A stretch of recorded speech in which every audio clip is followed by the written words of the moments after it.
Hello friends, welcome back to my channel. My name is Ankur Mahendra Datta. दोस्तों, एक request है उन लोगों से जो सिनेमा को सपोर्ट करना चाहते हैं, वीडियो को पूरा देखना, एंड तक देखना, क्योंकि आप एंड तक अगर ये वीडियो देखोगे तो सारा दूध का दूध और पानी का पानी हो जाएगा। क्यों कल के खिलाफ इतनी नेगेटिविटी चल रही है, खासकर बॉलीवुड के बीच में, और बॉलीवुड के ट्रेड एनालिस्ट जो दो हैं, सुमित कड़ेल और रोहित जायसवाल, जो इस फिल्म को नीचे गिरा रहे हैं। क्या ये दो ही हैं सिर्फ? इनके पीछे किसका हाथ हो सकता है, उसके बारे में बात करेंगे। और उसके बाद जो मैं आपको एक रीजन बताने वाला हूं ना, सारी कहानी का जड़ वही है। इस चीज के लिए सारी लड़ाई हो रही है।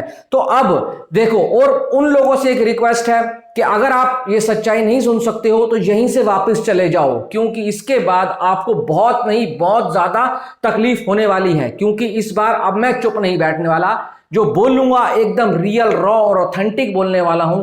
किसी की परवाह नहीं करनी है। तो चलो शुरू करते हैं। देखो, आज रोहित जायसवाल ने बॉक्स ऑफिस इंडिया का एक आर्टिकल शेयर किया। उसमें उन्होंने बोला कि 150 करोड़ का डिफरेंस है। और साथ साथ कल रात को सुमित कड़ेल ने भी बोला था 112 से 122 करोड़ का डिफरेंस है। इतना बड़ा मैनिपुलेशन, ये शर्म आनी चाहिए, ये होना चाहिए, वो होना चाहिए। इसको अब हम एंड में लेकर जाएंगे, ये ऐसा क्यों चल रहा है। बात करते हैं कि इस वक्त बॉलीवुड और साउथ के बीच में जो चल रहा है वो क्या है। एक बात छोटी सी लिखो, क्यों सलमान खान को अपनी आने वाली दोनों फिल्में साउथ के डायरेक्टर के साथ करनी पड़ रही हैं। एक है अटली कुमार और एक है भाई कौन, ए.आर. मुरुगदोस, जिनके साथ उनकी आ रही है सिकंदर। और अटली के साथ अभी फिल्म फाइनलाइज नहीं हुई है, स्टार कास्ट के ऊपर काम चल रहा है। क्या बॉलीवुड में पैसे की कमी है? क्या बॉलीवुड में डायरेक्टर की कमी है? क्या बॉलीवुड में विजन की कमी है? ना पैसे की कमी है, ना डायरेक्टर की कमी है। कमी है तो किस चीज की है?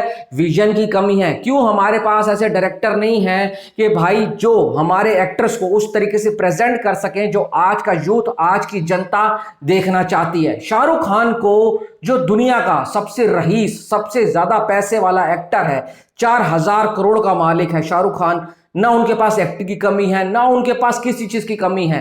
तो क्यों उनको अटली के साथ जाना पड़ा? क्योंकि अटली उनको उस तरीके से प्रेजेंट कर पाए जो आज तक कोई बॉलीवुड का एक्टर, डायरेक्टर उनको प्रेजेंट नहीं कर पाया। शाहरुख खान ने ओपन हैंड दे दिया अटली को कि भाई अटली, तू मेरे से जो निकलवा सकता है निकलवा ले। और उसका रिजल्ट देखो, 1150 करोड़ रुपए, और इतना तगड़ा कमबैक जो आज तक कोई कर नहीं पाया। अब सलमान खान को भी लगा कि भाई मुझे भी बॉलीवुड के डायरेक्टर को छोड़ना होगा और साउथ के डायरेक्टर को पकड़ना होगा अगर मेरे को वापस से उस ट्रैक के ऊपर आना है। रणवीर सिंह भाई साहब मारा मारा फिर रहा है कि साउथ का डायरेक्टर कोई मुझे साइन कर ले। फालतू में घुस घुस के अटली के साथ नाच रहा था। कभी प्रशांत वर्मा के पास गा रहा है, कभी शंकर के पास जा रहा है कि मजाल है कोई इस बंदे को साइन कर ले। कौन उस छपरी के साथ काम करेगा? क्योंकि आप उस काम के लायक तो बनो। शाहरुख खान, सलमान खान जेंटलमैन है, उनको कोई मना नहीं कर सकता। उनको पता है इनका फिल्म में आने से ही फिल्म का जो लेवल है वो बढ़ जाएगा। अब दूसरी बात, मैं ये नहीं कर रहा हूं कि अटली, शाहरुख खान के अटली के पास गए तो सिर्फ शाहरुख को फायदा हुआ है। नहीं, अटली को बहुत फायदा हुआ। अटली को ग्लोबल लेवल पर लोग जानने लग गए। अटली के खुद इंटरव्यू में बोला था, मैं पहले सिर्फ 8 करोड़ लोगों के लिए फिल्म बनाता था, आज जो मैं बना रहा हूं पूरी दुनिया भर में मेरी फिल्म देखी गई जवान, उससे मुझे बहुत बेनिफिट हुआ है। पर सबसे अच्छी बात किसके लिए हुई है? शाहरुख खान के लिए, कि शाहरुख खान दोबारा से बॉलीवुड में वापसी कर पाए और नंबर 1 की कुर्सी के ऊपर बैठ गए। अब क्यों हमारे डायरेक्टर ये सब चीजें नहीं कर पा रहे हैं और हम बोलते हैं कि शाहरुख खान को किसी की जरूरत नहीं। कुछ लोग कमेंट बॉक्स में आके बोलते हैं, तो भाई विदाउट अटली थोड़ी जवान बनी है।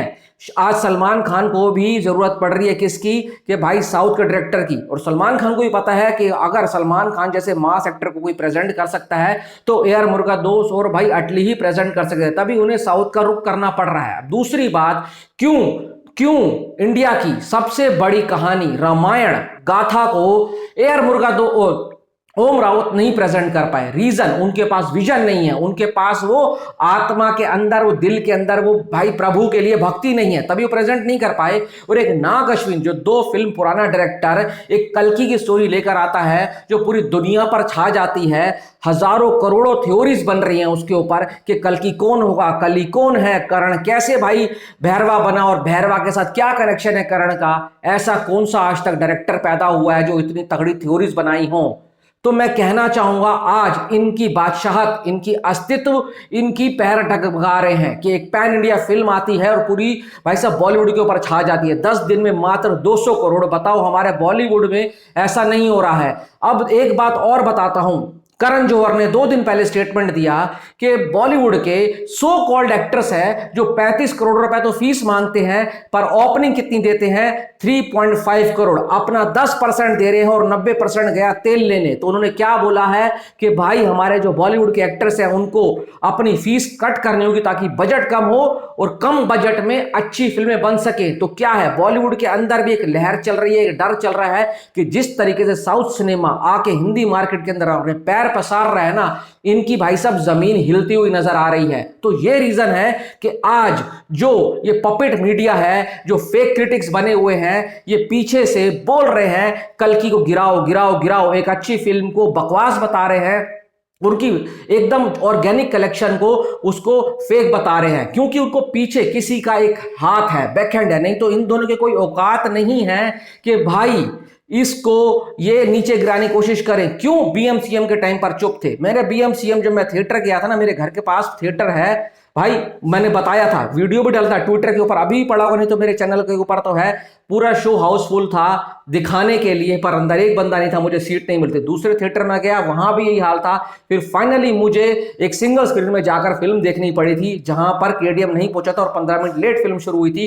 तब बीएमसीएम के टाइम पर क्यों किसी ने कुछ नहीं बोला? क्यों? इसलिए नहीं बोला क्योंकि जो ये फेक पपिट मीडिया जो बन रहे हैं, अपने आप को क्रिटिक्स कहते हैं, सो कॉल्ड ट्रेड एनालिस्ट बोलते हैं, रोहित जसवाल है भाई, सुमित कडेल, उनको भाई जकार्ता के अंदर 5 स्टार इकोनॉमी क्लास के अंदर, बिजनेस क्लास के अंदर ले जाकर 5 स्टार में खाना खिलाया गया था, 3.5 स्टार दिए थे। अब जो कल की एक फ्यूचरिस्टिक फिल्म आती है, डिस्टोपियन फिल्म आती है, जो हमारी गाथाओं को, पुराणों को, हमारे भाई साहब कहते हैं ना, जो इतिहास को जोड़ती है, उसको नीचे गिराया जा रहा है। तो ये सब चीजें हैं मेन कारण कि आज उनका अस्तित्व हिल चुका है। अब एक बात बताऊं, पैन इंडिया फिल्म्स आने से एक दूसरा नुकसान भी क्या हुआ है कि रीमेक की दुकान बंद हो चुकी है। बड़े बड़े एक्टर्स अब रीमेक नहीं कर पा रहे हैं, जो कि बॉलीवुड 1970 से रीमेक का सारा ले लेकर मलयालम, तमिल, तेलुगु फिल्में बना बनाकर अपना धंधा चला रहा था। जब पैन इंडिया फिल्म्स आई हैं तो इनका रीमेक का धंधा बंद हो गया है। वो अलग बात है कि अभी भी अक्षय कुमार रीमेक की भाई साहब सड़क पे ही चल रहे हैं, उनकी फिल्म भी आने 12 तारीख को सरफिरा, उम्मीद करते हैं अच्छी हो,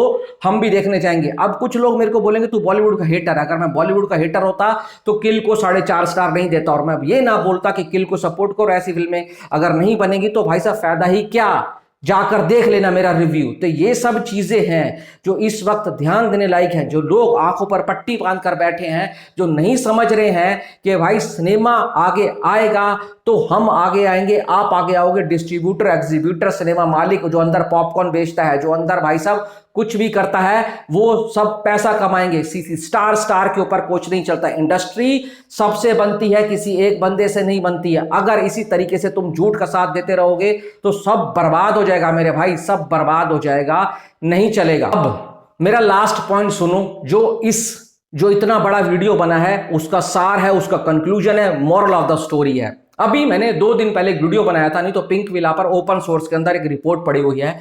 बॉलीवुड की 17 फिल्में जो इस साल 1081 करोड़ कमा कर गई हैं, और अकेले कल की 900 करोड़ कमा चुकी है, और हनुमान आई थी पैन इंडिया, वो 300 करोड़ कमा चुकी है। तो कल की आराम से 1100 करोड़ के आसपास जाने वाली है।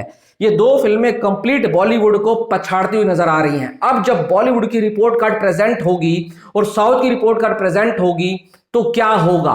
क्या होगा मेरे को ये बात बताओ भाई। यही तो साफ साफ दिखाया जाएगा कि आपकी 20 फिल्में और यहां पर 2 फिल्में आपको पछाड़ कर चली गई हैं। सारा खेल है पैसे का, पैसा बाबू भैया पैसा। अब आपको बताता हूं मेन कंक्लूजन। देखो आजकल बड़े बड़े प्रोडक्शन हाउसेज हैं, लाइका फिल्म्स हो गए, इंटरनेशनल मार्केट से प्रोडक्शन हाउसेज आ रहे हैं, वो बॉलीवुड के अंदर पैसा लगाना बंद कर देंगे, बॉलीवुड के डायरेक्टर के ऊपर पैसा इन्वेस्ट करना बंद कर देंगे। वो कहेंगे जब आपकी फिल्में धंधा ही नहीं कर रही हैं, पैसा ही नहीं कमा रही हैं, क्योंकि इन दी एंड तो सबको बिजनेस करना है, पैसा कमाएंगे तो ही उनका घर चलेगा।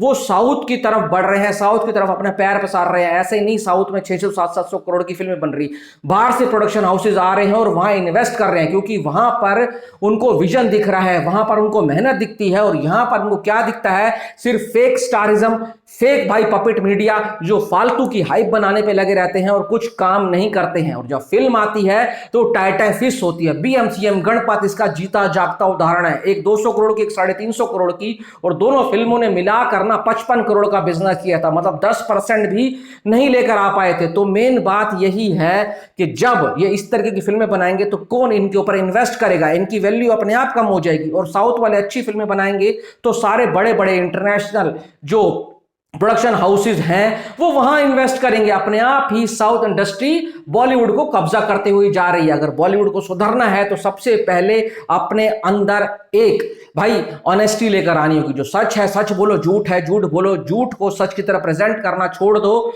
और भाई छाती ठोक के बोलो हाँ मेरी गलती है, फिल्म बेकार बनी इसलिए पब्लिक ने पसंद नहीं करी है। और इन चीजों पे अगर आप काम करोगे तो आपकी इंडस्ट्री रिवाइव होगी, नहीं तो नहीं होगी। नहीं तो कोई दो स्टार सलमान शाहरुख और भाई साहब आमिर और ऋतिक आएंगे, रणवीर कपूर आएंगे और आपकी फिल्में चलाकर चलेंगे, नहीं। ये चीज आप देखना, अभी जब दिसंबर में पुष्पा आएगी ना तब ये लोग बोलेंगे, क्योंकि पुष्पा मैं आपको लिख कर दे रहा हूं, उसका पार्ट 2 है, वो कल्कि से बड़ा कोहराम लेकर आएगी, और कल्कि हिसाब से रुकने वाली नहीं है। कल्कि का ये पार्ट 1 अगर हिंदी में 250-300 करोड़ कमाकर जा रहा है तो सोचो जब इसका पार्ट 2 आएगा तो 500 करोड़ कमाकर जाएगा। और वो संदीप रेड्डी वांगा जिसके बारे में बातें होती हैं कि बंदा भाई साहब बहुत ज्यादा खून खराबा करता है, ये करता है वो करता है, उसने एनिमल फिल्म बनाई, पूरे बॉलीवुड को दीवाना बना दिया। सोचो वो प्रभास को, द वायलेंट मैन को भाई साहब जब अपने तरीके से अंदाज में प्रेजेंट करेगा तो क्या होगा, तब इनकी रातों की नींद उड़ जाएगी। तो इसलिए ये जो पागल आदमी है इन लोगों से दूर रहो, जो बोल रहे इतना डिफरेंस है उतना डिफरेंस है। भाई तुम प्रूफ करके दिखा दो तो मैं मानूं। ये वीडियो था, बहुत लोगों की आंखें खोलेगा और बहुत लोगों की आंखें बंद भी करेगा। जो आपको कहना है कमेंट बॉक्स में कह सकते हो। अगर बॉलीवुड को वापसी करनी है तो सच्चाई पे भाई साहब सुननी पड़ेगी, नहीं तो भाई बहुत बुरा होने वाला है। Thanks for watching.